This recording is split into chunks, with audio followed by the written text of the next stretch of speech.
Welcome back to the Nameless College Football Show, where we don't have a name or graphics or any of the fancy stuff, but we more than make up for that with charisma, enthusiasm, entertainment, and the worst possible team we could have chosen to pull for.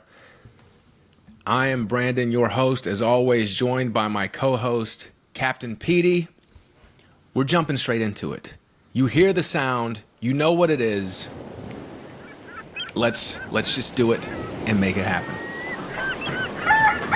That's right. It is time for quite possibly the most depressing version of the Gamecocks football captain's log in the history of the Gamecocks football captain's log.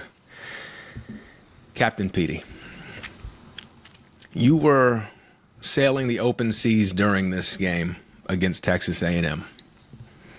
Yep.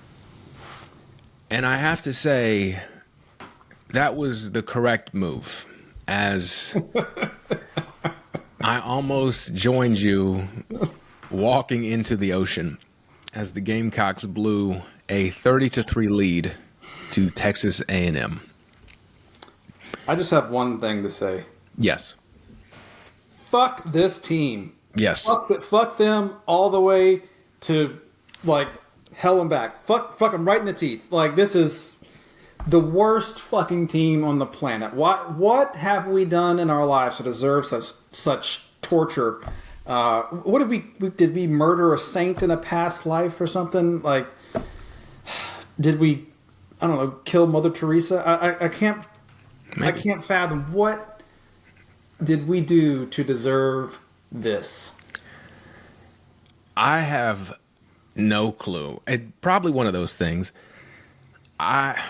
You were keeping up with it on your phone and via the group chat we have. Yes. Y'all, we were up like 27-3. I saw on my phone, and then I texted y'all, what the fuck is going on? Yes. And I saw it was still in the second quarter, and I was like, well, obviously this is not a win yet. So this was the amusing part for me as a Gamecock fan, is going back and looking and none of us realizing, like none of us ever believing up 30-3 that we were going to win this game. There was never that thought. It was just fear the entire time. There was never a moment where we were like, we're going to win this game. There were moments we enjoyed where we were like, oh, this was a great play. Look at this touchdown. Incredible, beautiful, wow. But there was never a point where we were like, oh, we're about to stomp on Texas A&M and win this game. And we were right. Yeah, I mean, obviously I didn't watch the game. I went back and saw highlights later. And it just seemed like A&M was playing like shit in the first half. There was a couple picks that Swain had where that first one should have been a touchdown in the end zone instead of an underthrown pick. But how do you get up? You score 30 points in the first half, and you score exactly zero in the second half. How is that possible? You should just fall like, come on. I mean, you should fall in, like, in the first half. We got fumbles and, defensive touchdowns. We can't just make something happen to get some points in the second? Any points. To me, it was the perfect encapsulation of what this season has been, where you get enough in the first half from the offense to be like, oh, yeah, Shane really did screw us over by not making the coordinator change sooner. Because if this offense shows up earlier in the season, we're talking about a completely different year probably. And then to also still have it fall apart in the second half due to play calling, but also like the number of players who have regressed under Shula as offensive coordinator. Most importantly, Lenora Sellers. I don't know. We've been talking about it feels like every week. You have been beating the Lenora Sellers throw the ball out of bounds drum. He refuses to do it for the final possession to end with him running out of bounds on 4th and 16, instead of just putting the ball in the air and just hoping for a flag or something, was just beautiful. Just and chef's kiss. Your defense that gave you a chance. Yes. To do something after doing nothing for for 28 minutes. Yep. You have a final opportunity to just get into field goal range. Yep. All you got to do is get in field goal range. I mean, not that I have any trust in Joyce. That's but true. He did have, what was he? He was 3 for 3. Yeah. Long of 41. So you definitely would have had to get deep into field goal range for me to. We would need to get down to like the 25-yard line. Yeah. Minimum. But, geez, I mean, come on. It was absurd. I mean, like everything, every week, the complete inability to do anything up to par or act like we have any kind of confidence in what we're doing, except for in the first half for some reason, and then we just shit the bed. That was another thing, a lack of adjustments by the staff coming out in the second half. We never adjust to anything, and I don't know why I thought we would try to adjust, being up 30-3. I guess we just thought we were going to cruise, and we did. We cruised to a loss, is what we did. Yeah. Then in the first out cruising because they put up 28 straight points without even a hint of a difficulty. Like they were already tied it back up, they took the lead 12 minutes left in the fourth quarter. It was ridiculous. And there's just so many different mistakes that we have just had to put up with for the entire season. Even in the first half, at the end of the first half, Beamer doesn't realize that a pass has been completed, so he doesn't call timeout so we can take a shot at the end zone, and we have to kick a field goal versus trying to score a touchdown. And he's just standing there, lets the clock tick down, and he said, I just didn't see. And then he's running off the field at halftime, waving his arms, doing this whole thing. And we haven't won anything yet. And for him in the press conference to be like, no one was celebrating at halftime. We knew we had a whole nother second half. And just the after the first quarter interview with him, no, we're not surprised. We beat this team by 24 points last year. He just has so much unearned arrogance. Yeah. And he just keeps doing this. Crybaby, just attitude. Anytime anybody says anything well, I did something. It didn't work, but I did something. Yeah. And just, I'm done. Over it, beyond over it. So this was disgusting. This was completely disgusting to watch. You knew it was coming. And it was, worst of all, a complete embarrassment. And this is kind of... Well, we broke a record. We were the first team to give up a 27-point lead and lose a game. And I mean, I think it's an SEC record. So good for us. Yeah. So we are breaking records here. That's true at South Carolina. Records in embarrassment. So we've been fans for too long now. Yeah. Is this the most embarrassing Gamecock football moment? Petey, you have a list. We're going to see if this one even lands on it, because we were communicating while we were making this list and doing our research. Yeah. And I don't know how we still pull for this team. It was thoroughly depressing, a thoroughly depressing exercise. We need rehab is what we need. We something gotta bad. Check into a 12-step program or something.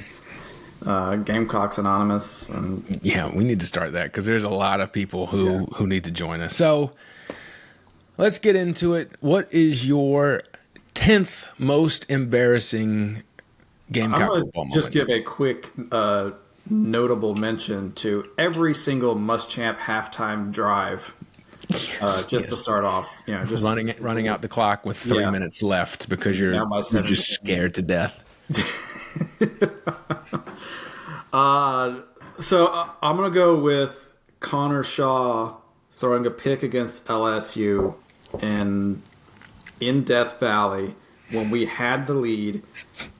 All we had to do was not, all we had to just like run out the clock, and he throws a pick. And I think we would have been ranked like number 3 or something if we had won that game. I believe this was 2012. So yeah, 12 or 13, something like that. And we had Florida coming up the next week. Yes, I remember watching this with you and Brett at the Roost here in Charleston.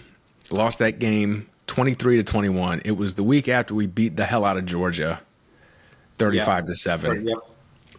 Yep. And it was brutal. My dog at the time was sick, and so I had to keep leaving to go take care of my dog and sneak back into the Roost. Everyone was having a bad time. Zach Mettenberger. That's who beat us. Yeah. It was Zach Mettenberger. That was really bad because he threw for 148 yards. Yeah, but then didn't you go get drafted by like Green Bay or somebody? He played for the Titans, I think. Maybe, okay. Yeah, but yeah, Connor. Maybe I'm thinking of Flynn. Maybe I'm thinking of Matt Flynn. Yeah, yes, okay. Yes. That was very tough. And Connor Shaw is a legendary quarterback at South Carolina, but man, just threw it straight to LSU defender. There wasn't even a receiver in the area. And I just all looked like, what the fuck? And I think people might forget, like, Shaw's last season is why he is a legend, really. Like, he had an incredible senior year. Yeah. Before that, there was a lot of calling for Dylan Thompson or whoever to come save us. So you hate to see it. I guess it was his first year as a starter. We had Marcus Lattimore was our running back, and so we didn't really have to lean on him very much. And then when we did, that's how it went. So that's a very, very good one. What is number 9? In a follow-up fashion, we played same year. We played Florida the next week. I put these on my list in the same order. Yeah, the LSU game did not even. It didn't matter as much because we still had divisions back then. And it didn't. If we needed to win one of the next 2 games, so we lost to LSU, we had to win against Florida to get to the SEC championship game. And what do? We go to Florida and just get housed in the first half.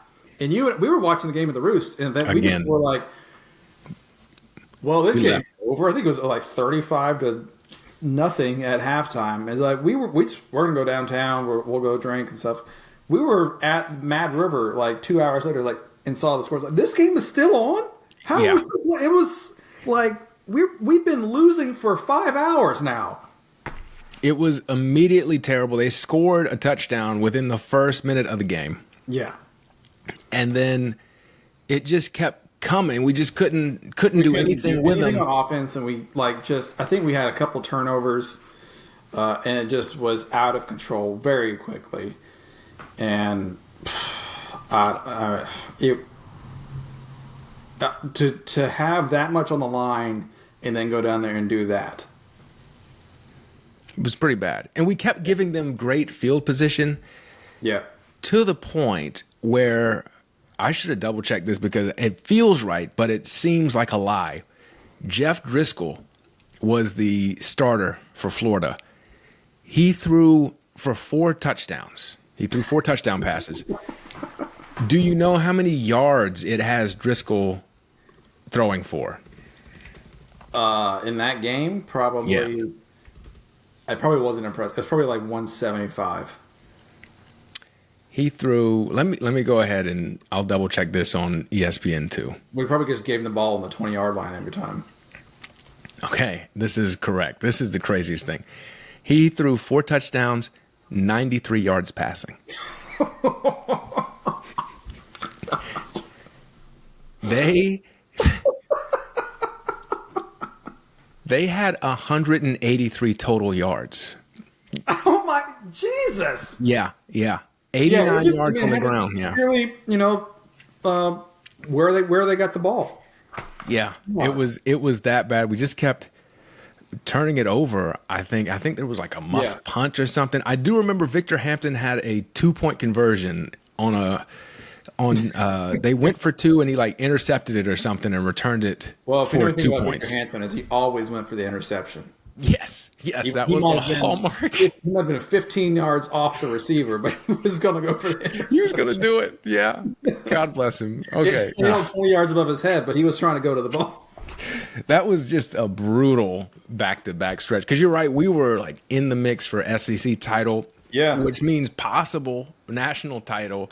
And then that's what we do. A team whose quarterback could not even break 100 yards, and we let him throw for 4 touchdowns. Jesus. All right, number 8. Number 8. I believe this is the following year.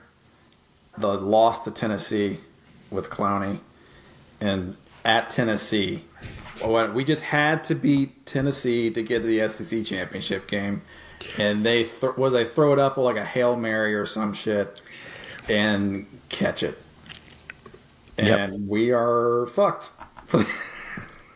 It was very bad because we were ranked 11th, and that was not a good Tennessee team. No, Tennessee was like 5 wins or something like that. Yeah, they were 3-3 at the time, I believe, and they had the kid Justin Worley, who was from South Carolina, was their starting quarterback. I remember the Worleys, and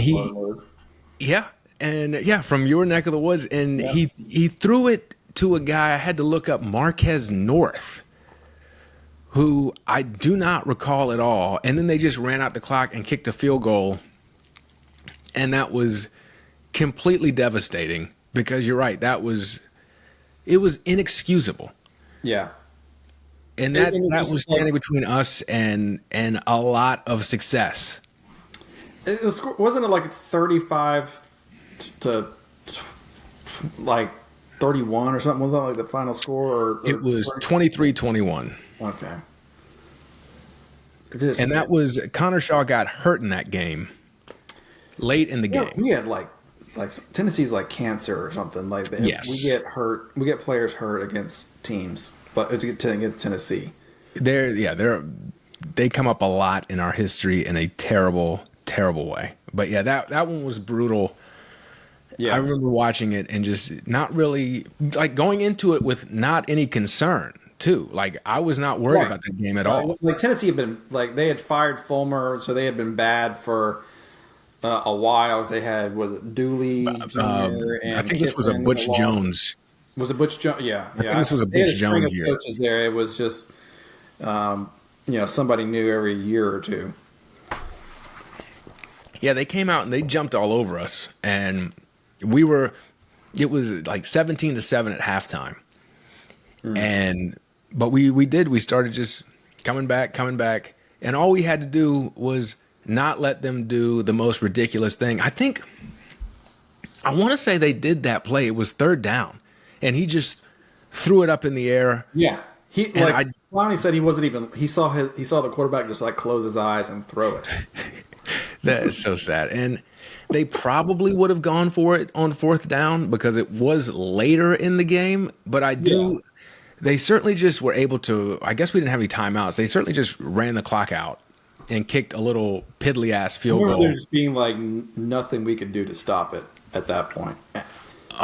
Yeah, that was very terrible. Well, this is just going to get worse from here somehow. Okay. Yeah. Number 7. So do you remember the Chris Smelly year? I try not to. Yeah. Well, do you remember us almost beating Georgia that year? Yes. Do you remember Mike Davis fumbling on the 1-yard line to not? Oh my gosh! Yes. Oh my gosh! He's diving into the end zone and then gets the ball swatted out of his hand. And I think we would have won by 1 point or something like that. That's tough because that was not one that I had even recalled. We were terrible that year. This is the beauty of this list. Yeah. You cannot remember every terrible Gamecock moment. No, there's so many. And everyone's list would be completely different. Yeah.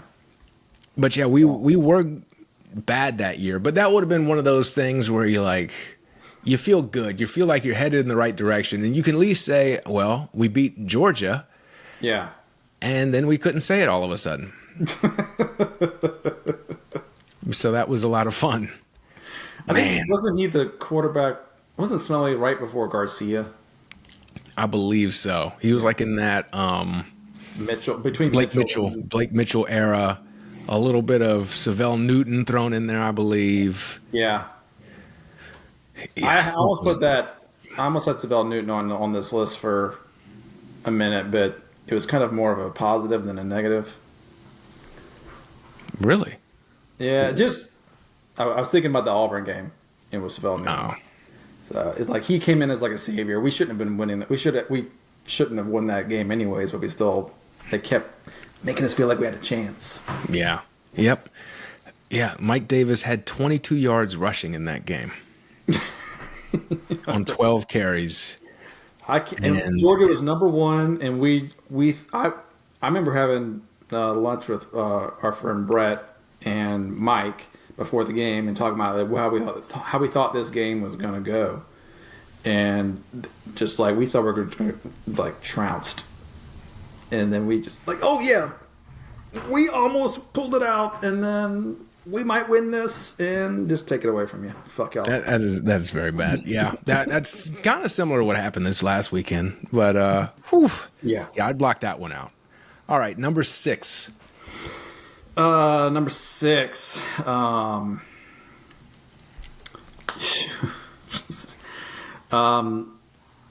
The 2005 bowl game against Missouri. Oh yeah, back when it was Missouri in the Big 12. Yeah, I believe we were up like 25 points, or like 20. We were up like 25-7 or something like that, and Missouri comes back to beat us. 38-31. This was Spurrier's first year. Yeah.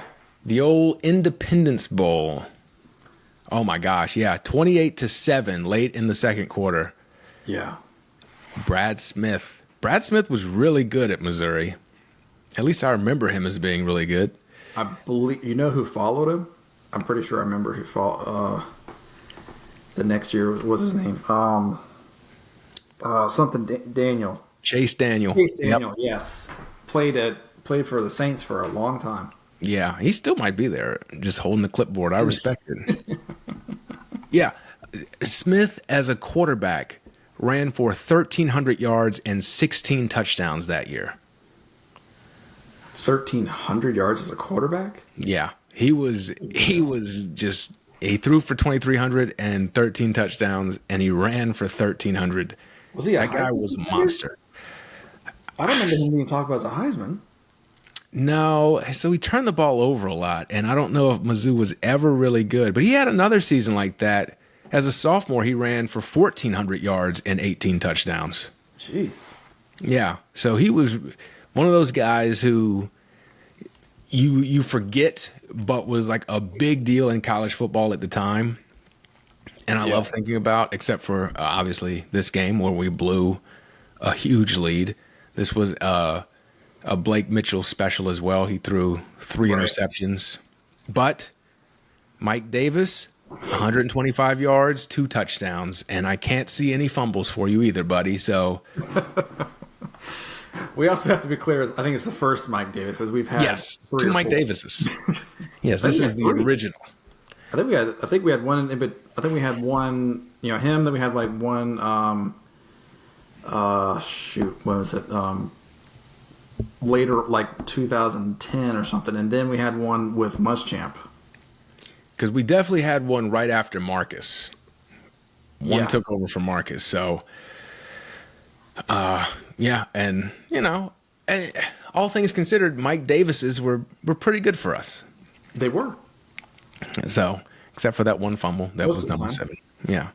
Number 5.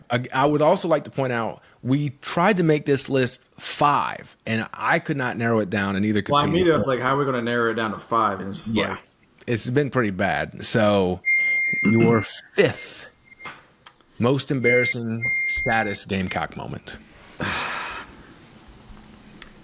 The 2014 loss to A&M. That was, I don't even have words. They haven't invented a curse word yet for that game. That was brutal. And that was basically the beginning of the end. Yeah. Yeah, that's when we realized that we suck. Yep. That was because they had the kid Kenny Hill. Yeah. Who came out and just 500 yards we gave up through the air to him. Well, it's like we were fine on off.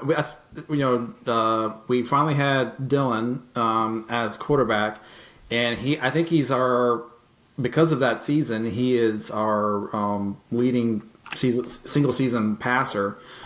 Because we had exactly no defense the entire year, so we were having to throw up 1 billion points to try and even stay in games. But yeah, that's when we realized that all of our defense had gone to the NFL and we were starting over from scratch. Yeah, that ruined your bachelor party. Yeah. I know that. And also, yeah, he threw 4 touchdowns that game, 366 yards, 4 touchdowns, 1 interception. Yeah. But it was garbage. And I remember hopes being so high because we all considered Dylan Thompson to be the better passer than Connor Shaw. So we knew the offense was going to be better. And we had hoped the defense just didn't drop that much. Then you're facing A&M at home the year after Manziel graduates. This felt like an easy win, and they just stomped on our hearts. And yeah. And I think Hill got benched like halfway through the season too for them. Yeah, he didn't even finish the season as a starter. He ended up transferring to TCU, I think. Yeah, because they started calling him like Kenny Trill or something like that. They gave him a nickname. And then, because we made him look super good. And they talked about him winning the Heisman. He was a Heisman candidate until he faced defenses. And then 3 weeks later, they're like, oh, never mind. It was ridiculous. I got to see. I can't remember who took over for him. So let me. I think there was a Kyle Allen. Who I barely remember Kyle Allen because they ended up. So yeah, 8 games later, they lose to Bama 59-0. Jesus.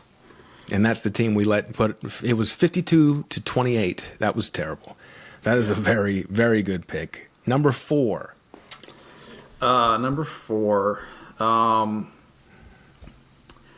So the Auburn. I don't know if you remember our first Wounded Warrior game against Auburn.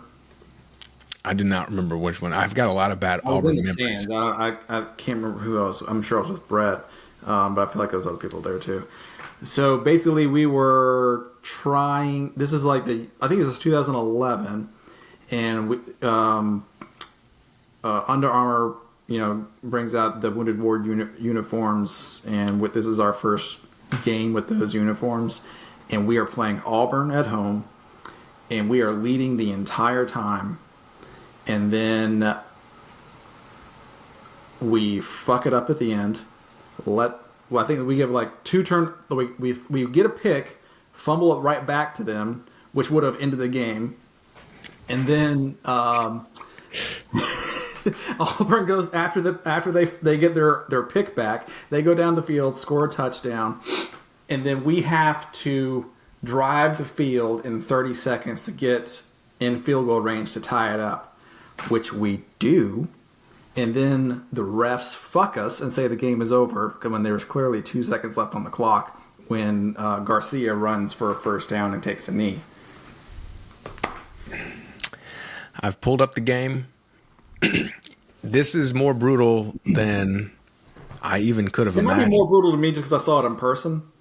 And then, there's people talking about the entire game, this is the year we're going to win a national championship. And then this happens. So Auburn threw 4 interceptions that game. I'm pretty sure C.C. Whitlock had that last pick and then picked it off and then fumbled it to give it back to him and restart the downs. Yeah. So he had 2 interceptions that game. The starting quarterback was Barrett Trotter, who I don't remember at all. He threw 2 picks and 112 yards. Then they've got a tight end and a defensive back being credited with interceptions, throwing interceptions as well. So I don't know what Auburn was doing this day. Was Gene Chizik still the coach? Let's see. Was it? I feel like that'd be the year after they won the championship with Cam. Yep, this is Chizik. Yeah. You know how well that went for him. They had Michael Dyer ran the ball 40 times for them. I think he was the only running back who was like up there with Marcus in the rankings. He would they would flip-flop 1 and 2. And he only averaged 3 yards a carry. And the game-winning touchdown pass went to Philip Lutzenkirchen, who I remember because he had a ridiculous name. But yeah, we were number 10 going into that game. That's one you can't lose. And this was kind of and at home. This is kind of like the Spurrier era. We would always drop a game we had no business dropping. It was a lot like Ole Miss today, I feel like. Yes. Where we would beat teams and look like we were headed to at least the SEC title game, maybe possibly we can compete for a national championship. And then we'd lose to this unranked Auburn team at home. That's a crime. Yes. A major crime. Terrible. Okay. Number 3. This one hurts. The loss to the Citadel. Yeah. After Pharaoh Cooper catches a pass and takes it, 89 yards? Something yards. Yeah, it was ridiculous. For the touchdown, and they called it back. Yeah. Yeah, that was terrible because you probably shouldn't be relying on that to beat the Citadel. This was 2015. This is the year that Spurrier quit. Yes. Through. Thanks, Steve. Yeah, and what's his name? Elliott, who's back. Sean Elliott. Yeah. Sean Elliott. Was an interim coach, but we were just so god awful on offense. Yeah, finished that year. Final score was like 21-18 or something like that. Let's see. We were, I know we were 110th in points per game, which isn't good. But yeah, it was 23-22. 23-22. Jesus. That was just a miserable season. Was it Perry Orth? Was that the quarterback? It was, because we heard about how he was the bag boy at Publix. Yep, bag boy at Publix for 13 years apparently. Yeah. They pulled him out of Publix to come throw the football up to the other team. That's when we should have known. Like, if Steve was not going to recruit a quarterback who wasn't a bag boy, and honestly, Perry, he did okay considering he was not supposed to be a starting quarterback. No, he was very like Chris Smelly-esque. Yes, like for a kid who was a walk-on, you're playing SEC football. Incredible job. Should not have been put in that position. And that's when, like, it should have clicked that Steve had quit at the beginning when that's who we were relying on. Yeah. Because my goodness, that was bad. And we were just cycling through guys that season too. Because that was the Lorenzo Nunez year, Connor Mitch. I think that's all the ones who got to start, but yeah, that was just not a good season, and we saw losing to the Citadel is proof of that. Yeah. Jeez, yeah, we're digging deep here. Okay, number 2. Yeah. No. Number 2, the brawl with Clemson. Clemson brawl. Yeah, we got embarrassed on the field. And then got embarrassed by getting our asses kicked. It was pretty bad. Yeah, we didn't put up much of a fight. Yeah. And that was, Lou had just announced like 2 days before that he was done. And then we go do that. The day before it, they had the Malice at the Palace. Oh, I didn't realize it was the same. It was the day before. And so that was one of the things they were like, well, I think it might have been Lou who was saying, like, well, the kids had to watch this coverage about this big fight. And so it was in their heads to fight. He was like blaming it on that. I don't know if that is completely accurate. But yeah, was it last year that we had like rivalry week? We had like every rivalry game had a brawl at some point, or was it the year before? I think it might have been the year before, but don't hold me to that. But yeah, this one was bad. I'm just pulling up the box score. Yeah. 29-7. They beat us. And that was not a good Clemson team either. Yeah. I think we were down like 27 or something like that when we started the brawl. Yeah. Yeah, that was pretty bad, and neither team went to a bowl as a result of it, but Clemson winning that game would have made them bowl eligible. Yeah. And yeah, that was, I think Newton played quarterback. Pinkins got some time in there. So did Mike Wraith, who I've forgotten. Blake Mitchell. That was Demetrius Summers' last game with the team, who I thought was going to be incredible. So that is why do we ever have any kind of positive expectations around this team? Yeah, just a bunch of fools is what we are. All right, and your most embarrassing Gamecock moment? All right, this one is going to take a minute. Okay, that's okay. But let's just so to start it off, the year 2007. I don't know if you know where I'm going. Yeah. Here, how could you forget? But so just to set the stage, we start the season out 6-1. We beat Georgia. We had just beat. We even went toe to toe with LSU at LSU, and they ran a trick field goal to get up 2 scores on us and ice the game. So we go into we play number 6 Kentucky and Andre Woodson, who I thought was a god. Yeah, and just destroyed him. Like, I fell in love with Eric Norwood.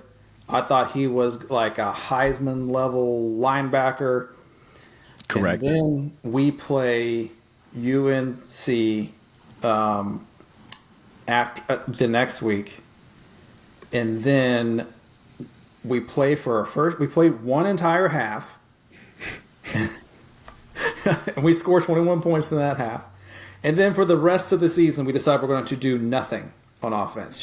We're going to do absolute garbage, nothing on offense. So we scored 0 points in the second half of that game, but win it because of our defense. So we win 21-15, I think it was, which ended on a Hail Mary attempt by UNC, and we swatted away. The next week, I think we're ranked number 6. I believe we go. I think Vandy comes to us. Yep, home game versus Vandy versus Vanderbilt. Not this Vanderbilt we're seeing right now. No. Oh yeah, regular This Vanderbilt. was like 0-for-11 Vanderbilt. They come to us. Blake Mitchell's our quarterback. We get embarrassed 17-7. Absolutely atrocious. I don't remember. I can't remember the exact sequence of the rest of the games, but we end up going. We end up playing Tennessee. We get down by a lot in the first half. End up coming back against them, and then Ryan Suckup misses a kick in overtime and loses the game. Yep. And they had Eric Ainge was their quarterback that year. And like we start the year 6-1, and then just go 0-5. Yeah. It's the equivalent of the A&M game this past Saturday in season form. Yeah, it was really pathetic because I remember this was my senior year of high school.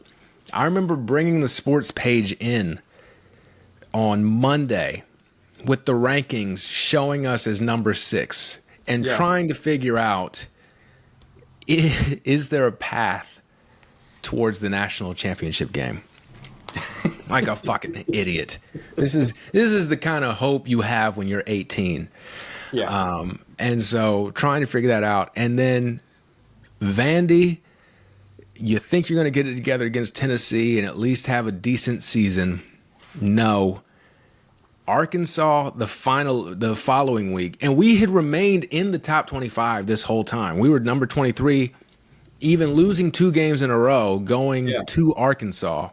Well, we had built up a great resume, like beating Georgia, and like just was absolutely on a up trajectory until we got cancer against UNC for some reason. I remember the Arkansas game. This is the game they ran for 542 yards against us. Wasn't that Darren McFadden? Yep, he had 321. Jesus. Felix Jones had 166 and 3 touchdowns. I forgot we couldn't do anything. McFadden threw a touchdown too. And their starting quarterback was Casey Dick. I could have started for them with a cooler last name and had the same results. Then we finished up giving up 51 to damn Tebow in Florida. Tebow ran for 5 touchdowns against us. Jesus. And then, of course, losing 23-21 to Clemson as they kicked a game-winning field goal as time expired. Cullen Harper was the quarterback. Oh, jeez. Yeah.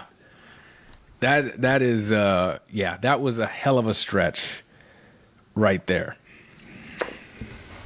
I don't even know how I should have stopped there, honestly. Yeah, I mean that should have been the nail in the coffin for us being fans.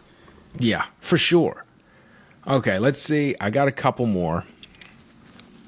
See if they are on your radar, because again, you can't be expected to remember every terrible Gamecock moment because that's all we have. Yeah, that's all of them. So 2015 against Tennessee, again, the year Spurrier quit, came back from down 17, driving with a chance to tie or win, and then Jarrell Adams fumbles it inside of Tennessee's red zone with like 30 seconds left. You and I were together. We were in your old house watching this game with James. And I think you threw the remote and broke it. You broke the remote. Oh, did I? Oh, that was me. It was your roommate's remote. Yes. Because he didn't even mention it at the time. Like a couple of days later, he's like, yeah, Petey broke the remote. I mean, the mouse. He broke the mouse. I said, oh, I'm sorry. And he didn't even want you to buy him a new one because he just understood. Like, he watched what happened. He was like, we're lucky he didn't murder-suicide us after that. So, well, Jarrell was running down the field for a touchdown. Yeah. And then just, like, he gets popped from behind and fumbles it out. And just it was bad.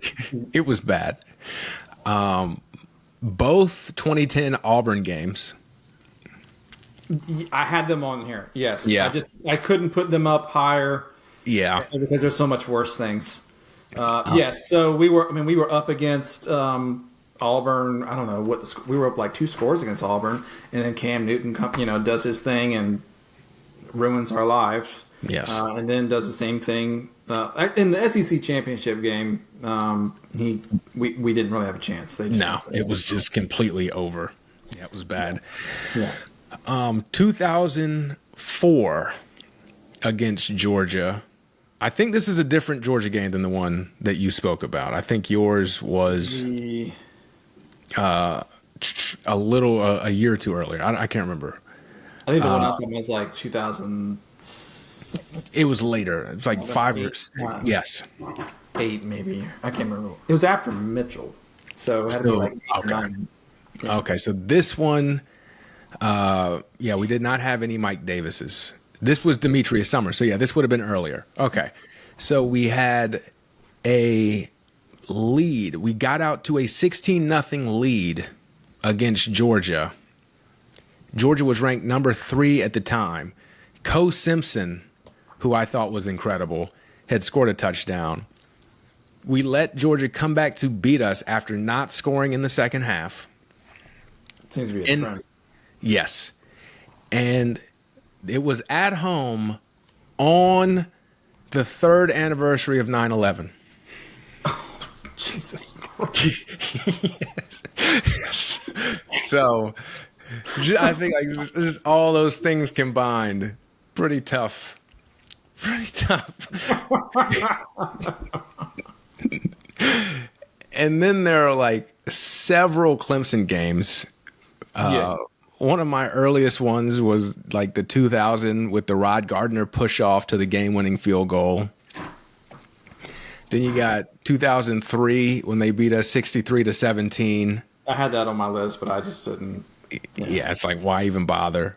2016, the 56-7 loss. And then they ended up winning the national title that year too. That was pretty bad. I think that might have been Muschamp's. That was Muschamp's first year. They were just killing Jamarcus King.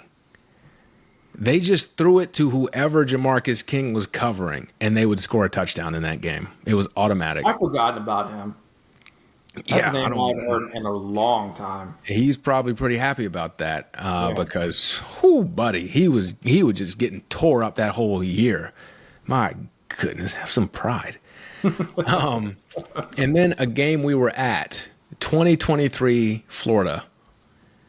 Graham Mertz led them to a comeback after, for some reason, other fans did the Gator chomp. This kind of reminds me of when the kids were getting ready to storm the field against Bama earlier, like we weren't there for that, thank God. But they were getting ready to storm the field. Like, have you not seen this before? This football team play at all? Yeah, I miss being that naive.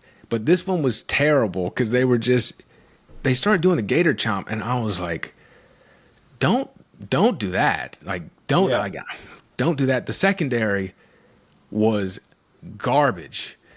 I was in that end zone where they scored the touchdown. Yes. And so I don't think it could go through because there was too many cell phones going off at the same time, but I was trying to text y'all like, we're fucked. These DBs have no idea what they're doing. Because it was blatantly obvious. They were just looking around, like doing like, hey. Yeah. I mean, there's 11 guys all over here when they got 4 receivers on this side. Just like it was obvious they were going to just score. And they made like Graham Mertz look like a Heisman candidate. Yeah, 423 yards passing, 3 touchdowns, no interceptions, and that was. I remember DQ Smith in particular looking incredibly lost, even considering like he looks lost a lot. He's looked lost a lot, but this was next level for him. I was like, oh my gosh. And we were up like 2 scores in that game. Yes. That was the only game in Mertz's career over 350 yards, and it was 423 yards. It was one of 3 games over 300 yards, period. And the man played in a million fucking games. Let's see. Played in 50 games, had 3 over 300, one of them over 400, and it was against us. Jesus. So those were the other ones on my list. And then, of course, whatever the fuck just happened. I think that's probably the year I was screaming that we need to fire White. Yeah, you were over Clayton White by that point. I was over him by. I mean, I've been over him since then, but that was the year I was like, well, we're done. We should be done, and we weren't. I think it was probably 2 games later he decided to switch to the 3-3-5, and we actually started making something of it, some kind of difference. Yeah, and it only takes us 10 games to figure shit out. Yeah, we're great at adjusting. That's right, because this is funny because this is going to lead us to it's going to lead us to our Dolphin pick here shortly. But yeah, that was the year where we were awful. Missouri drilled us, A&M drilled us, and then we finished the year winning 3 of 4 and somehow saved everyone's job. Did we go to a bowl game that year? We did not. We only won 5 games. Yeah, I thought that might have been the year we played USF in a bowl game, but I think that might have been the previous year. Yep. I think that's what it was because Beamer had gone 7-6, 8-5, and then the 5-7. Everyone was like, "This isn't how things. This is not called progression. This is Right. That's regression. you are yeah. This is not what we want." And and little did we know where we would end up just a couple of years later here at 3-7. Beamer's tenure has been very Yeah. And I don't think, as we've been talking about, like, this is not the year he gets fired at this point. But I'm getting close to where it's like, I mean, there's rumblings that he's going to be cleaning house, but it'll be just him next year, I guess, depending on how the rest of the year goes.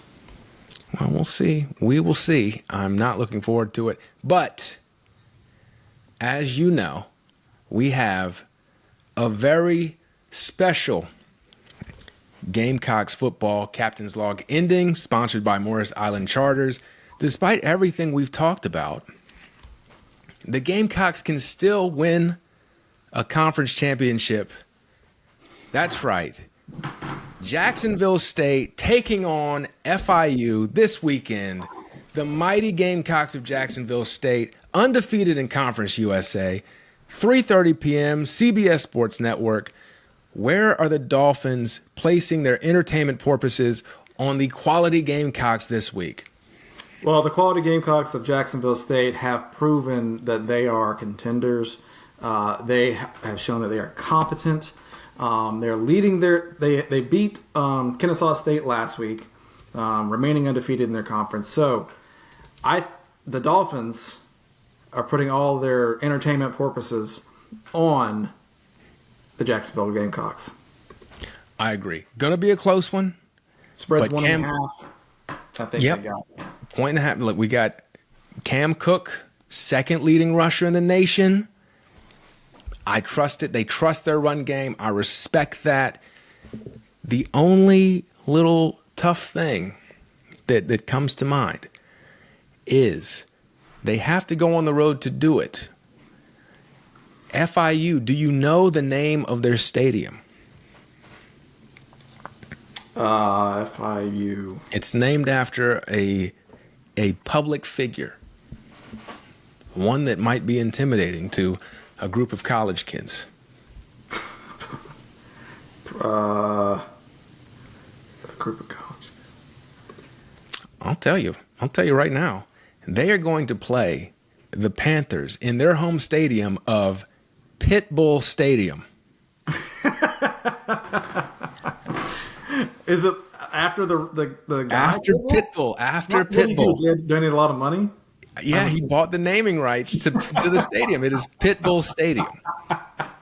So when we're big time, millionaires from this podcast, we're gonna buy some naming rights to some stadiums. So get ready for some crazy names out there. We're gonna spread it around like Citadel, Charleston Southern, Coastal, just small schools, but like still D1.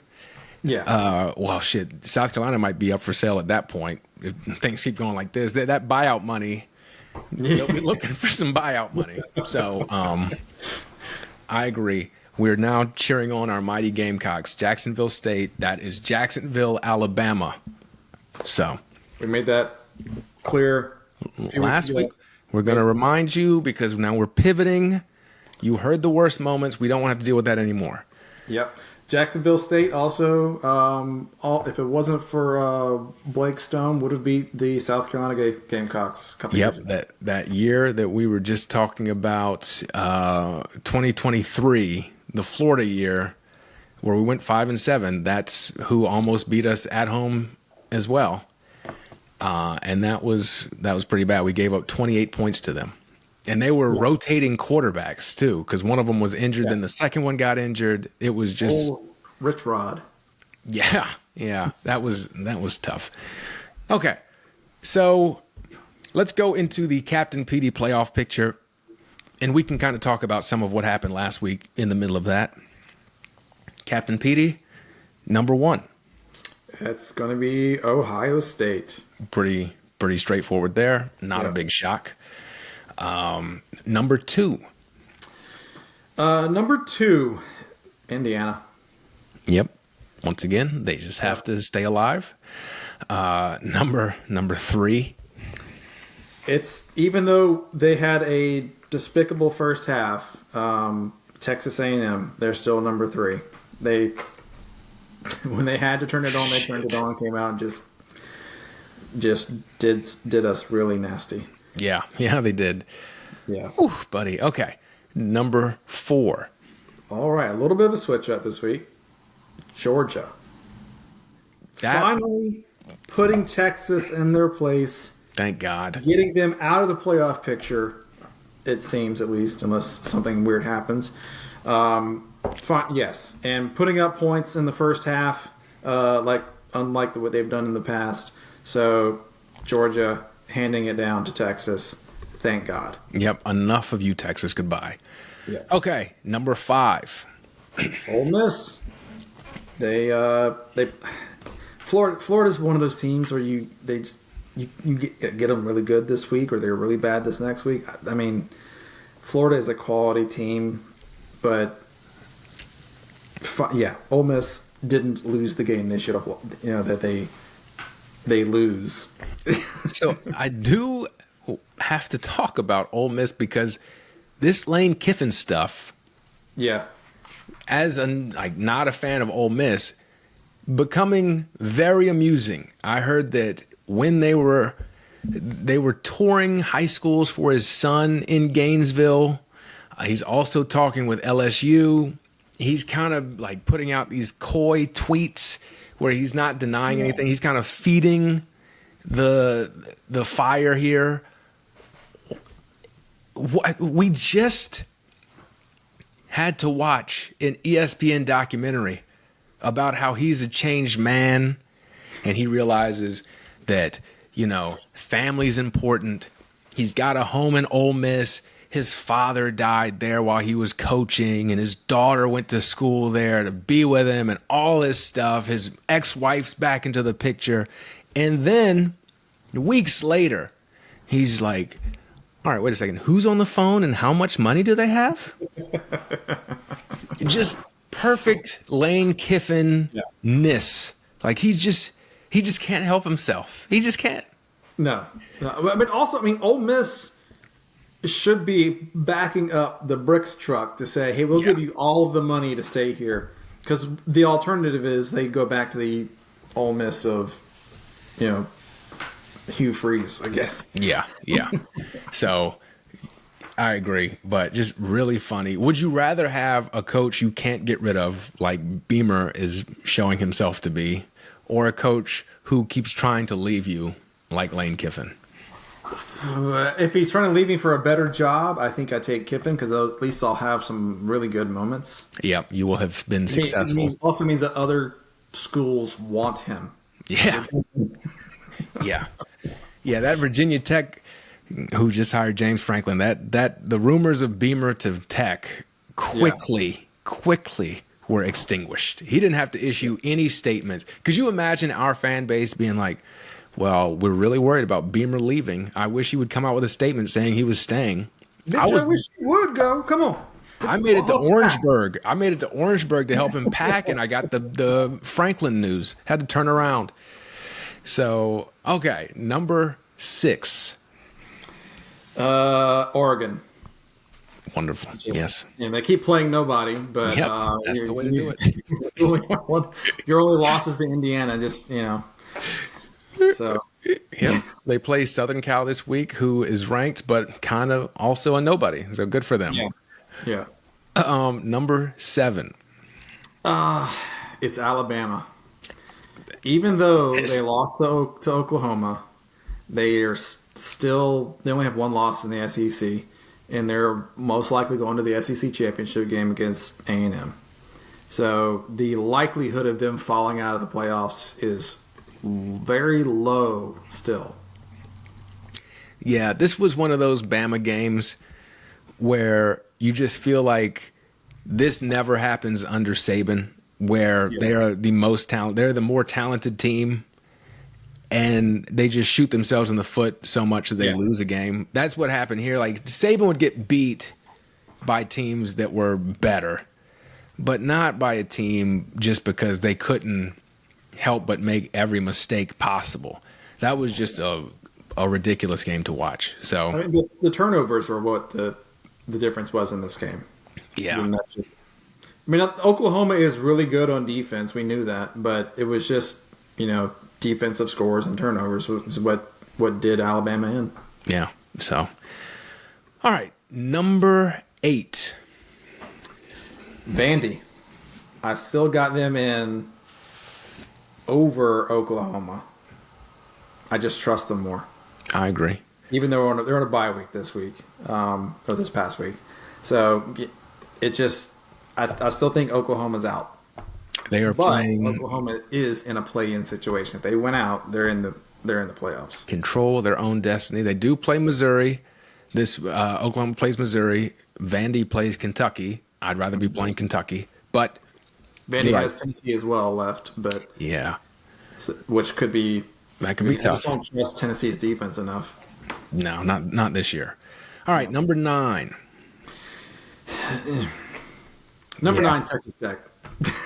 Yeah, it's tough because Yeah, I mean, obviously Texas Tech is the best team in the Big 12, so that's just going to be their conference champion. And I think that the AP and the playoff commission have them ranked too highly. I think that they've played a lot of garbage teams in the Big 12, and they're just head and shoulders above everybody else they're playing against. I don't know how they lost to ASU. Yeah, I think what they're doing, I think they're overranking them in case they lose again, in the hopes that put them in. Yeah, because who the next best team? Maybe BYU. That's not the top. I don't think Texas Tech has beaten the top 5 SEC schools. No, so good luck to them, but it is what it is. I mean, they did put it on UCF this past week, 48-9, but UCF is not awesome. No.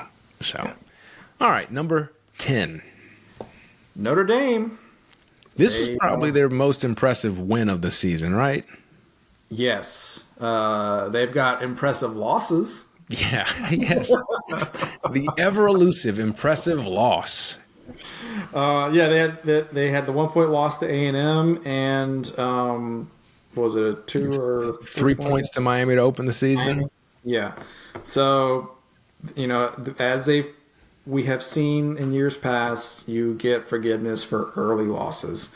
Although they did beat Navy, undefeated Navy. That's true. Yeah. So, that's a couple of good wins. Southern Cal, they beat them. However, I mean, clearly I don't respect them that much, but someone does maybe.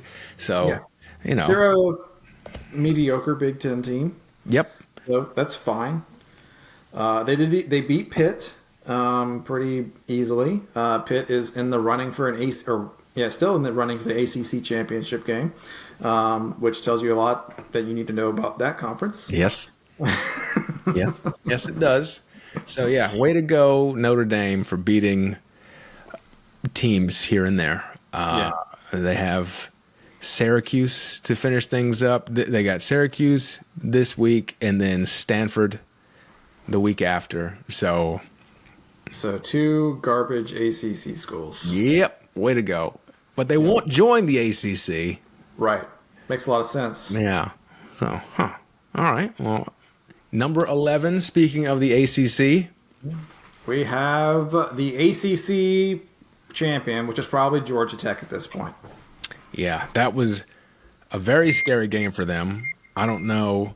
We talked about Diego Pavia being your Heisman candidate. Where does Haynes King rank? Yeah, he's right there with Pavia as meaning without him, Georgia Tech is nothing. He will take a hit, and he is just going to give you everything he possibly can.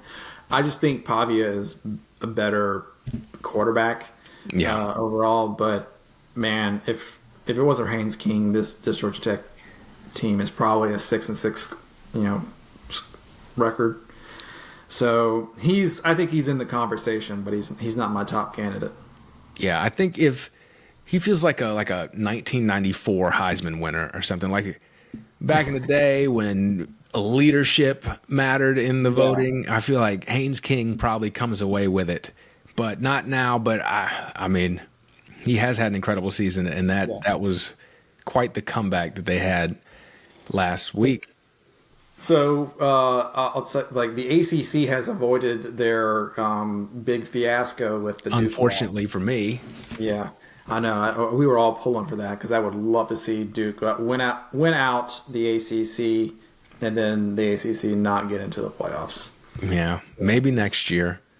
Yep. And then the number 12 spot probably going to the group of 5 best team. So in my opinion, I think JMU is the final spot. They are 10-1, 9-1, something like that. They've only got one loss, and it was to a Power 5 school. So they blew out App State this week. But at the moment, according to the odds, North Texas seems to have the highest odds of getting into the playoff. I don't think that's going to happen. Also, Tulane, if they win the American, I think they get in over a Conference USA school. It's a possibility. But JMU has the best record. Yep. And they are ranked. Yeah, 9-1. Yeah. And they will be playing Washington State this week and Coastal to finish the season. So undefeated in the Sun Belt. The Dukes. All right.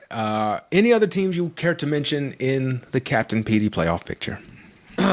Oklahoma. We said they're already in. They're basically the 13th team because they're in a playoff run already. They have to win every week, Yes. And if they do, they're in. So, well, congratulations, Brent Venables. All right, moving on to the games this week.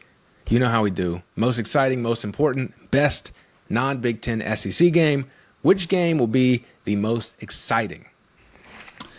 Most exciting, I have a inkling that it's going to be Oklahoma and Missouri. Oh,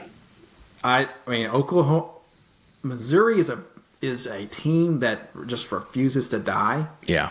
But Oklahoma is in a state where they have to win in order to get to save their season. So that is I think that's probably going to be the most exciting game, the best game to watch, probably. Although I don't know how Missouri's quarterback situation is questionable, but they seem to be able to just put guys in there and they'll do fine. Yeah, I did expect them to kind of roll over after Prabula went down. But again, Hardy, so he's just going to bowling ball people. 300 yards rushing last week against Mississippi State. 3 touchdowns. Looked like Darren McFadden versus those mighty Gamecocks back in the day. Okay, the most important for the playoff picture. Georgia Tech and Pitt. Who's going to get into the ACC championship game? Yeah. Georgia Tech keeps playing with fire. They almost lost to BC this past weekend. And I know Pitt lost this week to Notre Dame, but they're not an ACC school. Doesn't matter. So it doesn't matter. It is. I think that's a very important. And the ACC needs to boost their quality of their rankings to make sure that they're not getting left out for 2 group of 4 teams. Yeah, I think that the scary thing about Tech is their defense is apparently just awful. But like you said, Haynes King just figures out a way to do this somehow. If he could play middle linebacker, I'm shocked he hasn't put himself back there yet. Yeah, or at safety. Yeah, yep. And I do think that if I'm the ACC, I'm probably pulling for Georgia Tech to win this one because Oh yeah, you they're a got to. much more serious Got to. team than Pitt. Yeah. What is Pitt ranked? They're like 20th maybe. Yeah, they're 22nd, and we'll get the new rankings tonight too. But I do think this is going to be a close one, and I think it'll be a high-scoring one, and it is a very important one for both teams and the conference as a whole, like you're saying. So, Yeah. all right, the best non-Big Ten SEC game. BYU and Cincinnati. BYU keeps getting into these games. And it's driving me crazy, but you're right. Like, this is going to be a very good game for Big 12. Yeah.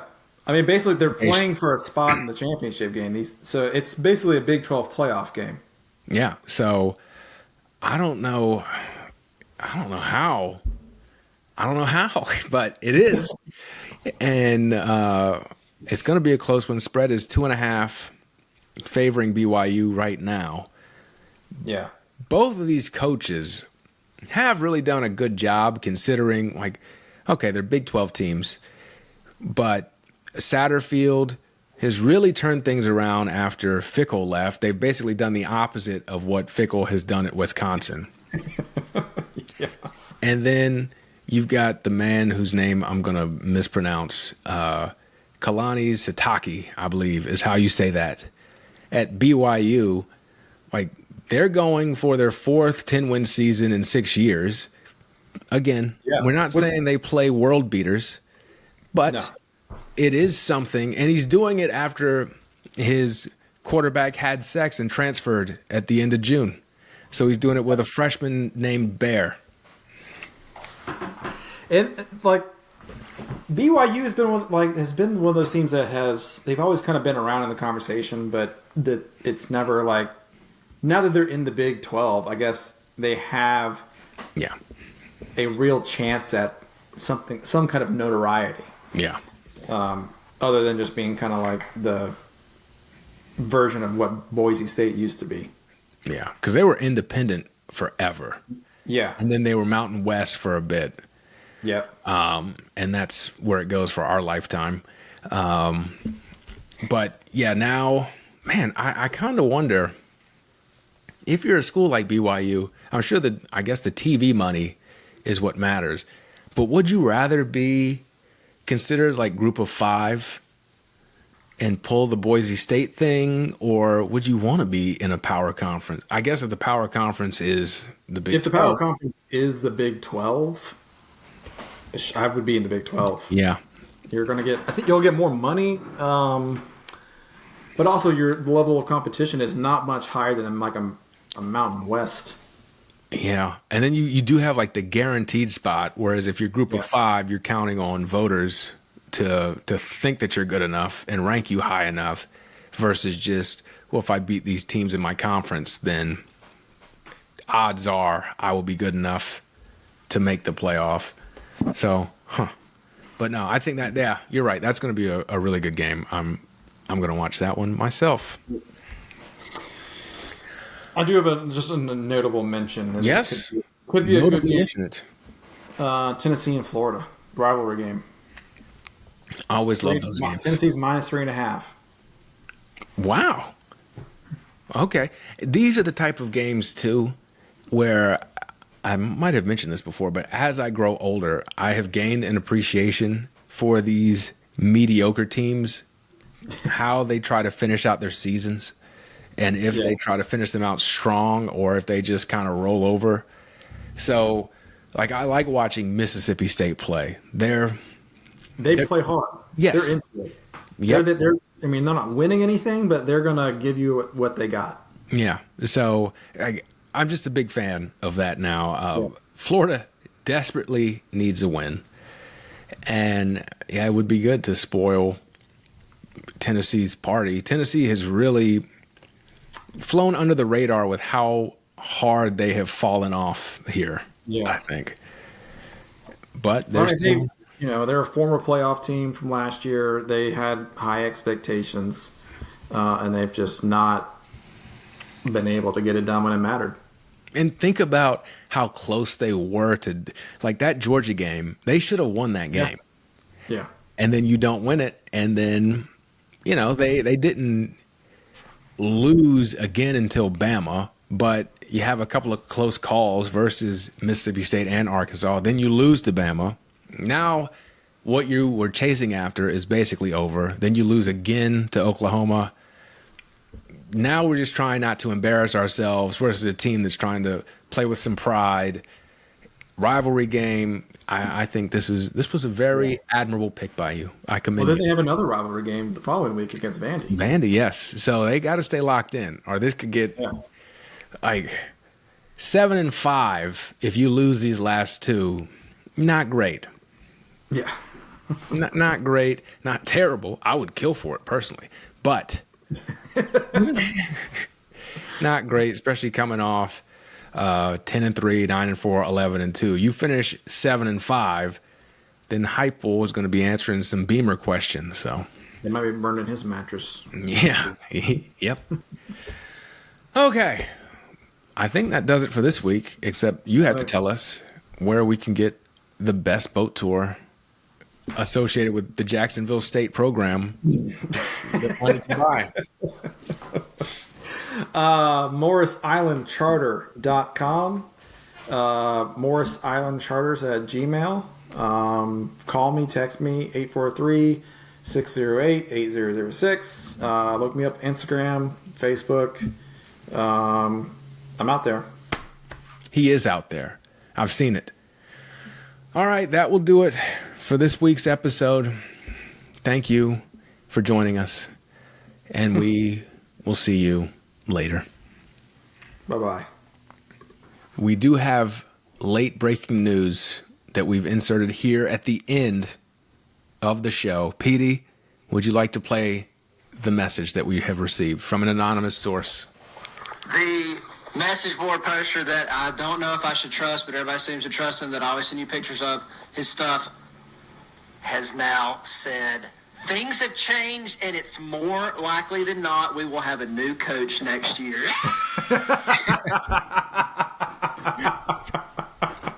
So there you have it. You heard it here first. Shane Beamer, more likely than not, gone. We will see if we should continue to trust that person. How do you feel upon hearing that? Mixed emotions, honestly. Obviously, I don't want Shane to be here anymore, but one, I think he gives us the best chance to beat Clemson this year, which is really all I care about at this point. Also, who are we going to get to replace him with? Because it is slim pickings out there. Man, do we call up Lane Kiffin, see if he wants to take a job? Because I doubt it, but jeez.